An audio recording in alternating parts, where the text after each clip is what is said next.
ভরতপুরের মধ্যে, কিন্তু এখানে না একটা সমস্যা আছে। কি সমস্যা আছে? দেখুন, এখানে কিন্তু ফ্রিতে খেতে পারবেন না, টাকা দিয়ে তারপর খেতে হবে। টাকা পয়সা নিয়ে এসছেন তো? কি ভাবলেন আপনি আমাকে? আমি কি এখানে ফ্রিতে খেতে এসেছি নাকি? আরে সত্যি তুমি এখন কোথায় এসছো? শখের মানুষ ত্যাগ করেছি বস, বিরিয়ানি তো খেতে আসবোই। না না, তুমি ভুল বললে এটা আমাকে। আরে বেরুন দা, আপনি ওদের রাগ করছেন। আরে ওরকম ভাবে কিছু বলি না। আরে উনি ফ্রিতে খেতে যান না, উনি যাদের সঙ্গে যান তারা ফ্রিতে খায়, আর সেই সুযোগে ওনারও ফ্রিতে খাওয়া হয়ে যায়। এই কে কে কে বললো কথাটা? আরে আপনি চিনতে পারলেন না? সবার প্রিয় সবুজ ছুটকি দিদি, উনিও তো আছেন এখানে। ও তাই নাকি? তা শখের মানুষ কি তাকে বিরিয়ানি খেতে নিয়ে আসলো?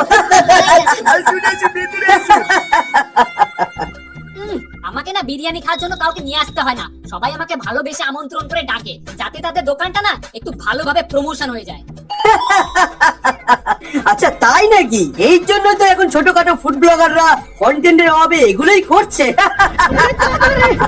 তাই বুঝি? তা আপনি কি আপনার দোকানের বাসি পরোটাকে বোর হয়ে গেছেন যে এখন বেরিয়েছেন বিরিয়ানি খেতে? তোমার কোথাও একটা ভুল হচ্ছে। আমি যে এখানে দাঁড়িয়ে আছি না, আমি একজন টলিউড ইন্ডাস্ট্রির সেলিব্রিটি। আমাকে দেখার জন্য রাস্তাঘাটে গাড়ির অ্যাক্সিডেন্ট হয়ে যাচ্ছে।